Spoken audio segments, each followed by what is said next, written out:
Hey, what's going on, guys? Fred right here. In today's video, we're going to be changing my CV axle and my front suspension. We're finally being able to do that. And in the video, you guys are going to see more of my dad doing the work, mainly because he doesn't like me doing stuff. Even though, I know whatever, he's overprotective, you know what I'm saying? I'm still his apprentice. Unbelievable. 19 years old and I'm still his apprentice. Anyways, guys, we had a ton of fun recording this video. This is my first time of telling my dad that I was going to make a video for my car, and he gladly wanted to, I guess, do the stuff himself so he could get more of the, what is that called? Props, I guess you could say. Congratulations, Dad. You did an amazing job. And right now, I'm focusing on recording this video, and we'll be soon making another video on changing spark plugs for the first time since I bought the car. But I hope you guys enjoyed. Thanks for watching. Like and subscribe so we can get more of the subscribers. We've been doing an amazing job, and I'm really happy. Thanks, guys. Yeah.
Pinche mugrero.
Alright, guys, so after a whole full days of work, me and my dad were able to finish both sides, put in this one CV axle, as you can see right there, and we did the control arm, upper control arm right there, the lateral arm right there, and the links, where are they?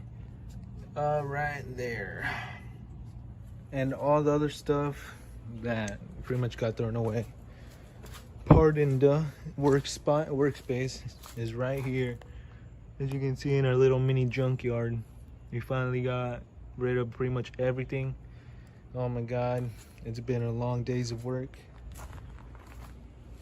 and we've been using this torque wrench, the Lexivon torque wrench. You guys will probably see a video about this in the future, about how I used it, how good it was, I mean, and just the review that I've been working on for this torque wrench that I've actually really enjoyed using.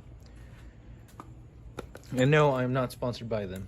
All right, let's continue with the time lapse of me putting this tire on. I just want to show you guys all the work. We did it on the other side, you know.